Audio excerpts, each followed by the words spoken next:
Hi friends, ఈరోజు మనం చేపల పులుసు ఎలా చేయాలో చూద్దాము. గిన్నె పెట్టుకొని ఆయిల్ వేసుకున్నాను. ఇందులో జీలకర్ర ఒక స్పూను, పచ్చిమిర్చి,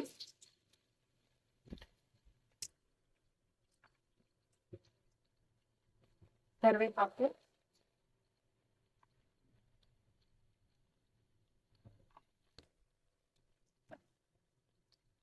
ఉల్లిపాయలు, సన్నగా తరిగి పెట్టుకున్న ఉల్లిపాయలు,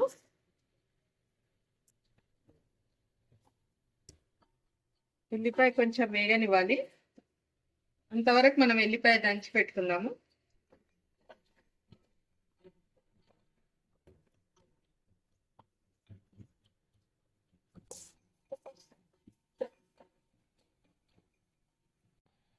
ఇలా మనం వెల్లుల్లి దంచి పెట్టుకోవాలండి. ఒక పెద్ద సైజ్ టమాటా మనం గ్రైండ్ చేసి పెట్టుకుందామండి.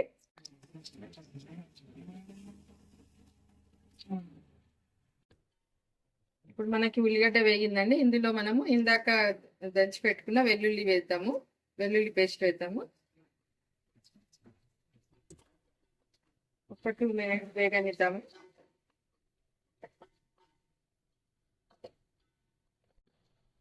ఇప్పుడు మనకు వెల్లుల్లి పేస్ట్ బాగా వేగిందండి. ఇప్పుడు మనం దీంట్లో కొంచెం పసుపు వేసుకుందాం. పసుపు ఒక 1 టీ స్పూను.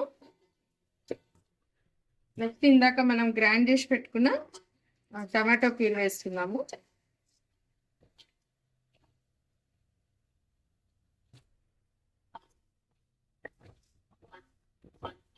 ఒక్క నిమిషం వేయించుదాం దీన్ని ఇలాగే.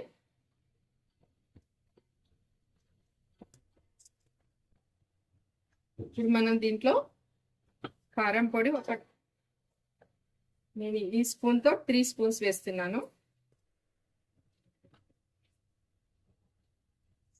సాల్ట్,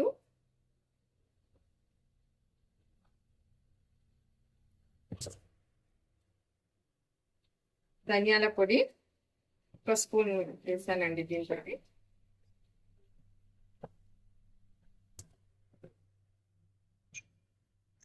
మెంతులు జీలకర్ర పొడి 1 స్పూన్.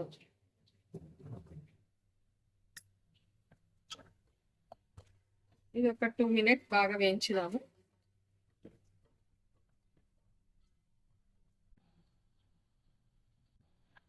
మనకి ఇప్పుడు ఈ మసాలా అంతా వేగిందండి. ఇప్పుడు దీంట్లో మనము చింతపులుపు వేసుకుందాము. చింతపులుపు చిక్కగా వేసుకొని ఒక బౌల్ వేసుకుంటామండి. ఇది మనము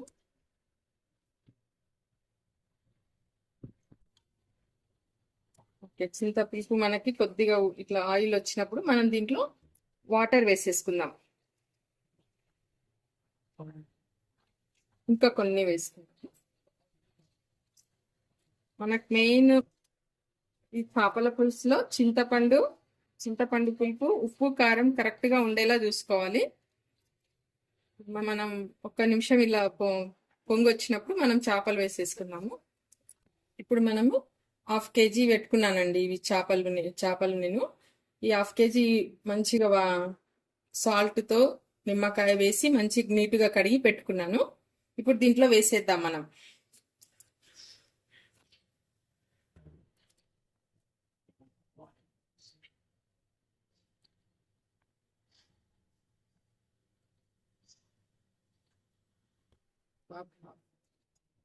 ఇప్పుడు దీంట్లో మనం ముక్కలన్నీ వేసాం కదండి. మనం దీన్ని ఏం కలపొద్దు. దీన్ని ఇలాగే ఇప్పుడు మూత పెట్టేసుకొని 2-3 తొందరగానే ఉడికిపోతుంది ఫిష్. ఒక 2-3 మినిట్స్ తర్వాత మనం ఓపెన్ చేద్దాం. ఒక 2 మినిట్స్ అయింది. ఇప్పుడు అన్ని మనం కొంచెం ఒక 1/2 టీ స్పూన్ బెల్లం వేసుకుందాము. అలాగే ఒక హాఫ్ స్పూను కొబ్బరి పొడి. ఇప్పుడు మనం బెల్లం కొబ్బరి పొడి వేసుకున్నాం కదండి. స్పూన్తో కలపకుండా ఇలా కలిపేద్దాము. ఆల్రెడీ మనకు ఫిష్ ఉడికిపోతుంది. ఇలా కలిపేసుకొని ఒక 2 మినిట్స్ ఉంచేసి 2 మినిట్స్ ఉంచితే మనకు చేపల పులుసు రెడీ అయిపోతుంది. ఒక 2 మినిట్స్ అయ్యాక చూద్దాం.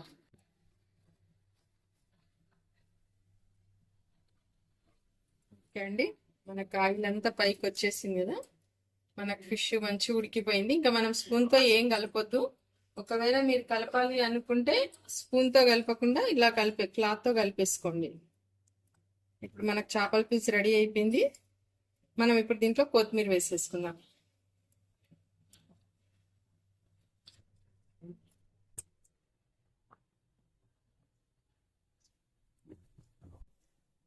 మనకి ఇప్పుడు చేపల పులుసు రెడీ అయిపోయిందండి. ముక్కలు విరగకుండా మంచిగా వచ్చాయి. చాలా టేస్ట్గా ఉంటుంది. ఒక మినిమం ఇది 3 to 4 hours తర్వాత తింటే దీని టేస్ట్ మారుతుంది. నెక్స్ట్ డే తింటే ఇంకా చాలా బాగుంటుంది. ఒక 3-4 hours ముందు చేసి పెట్టుకోండి. చాలా బాగుంటుంది ఫ్రెండ్స్. Thank you friends.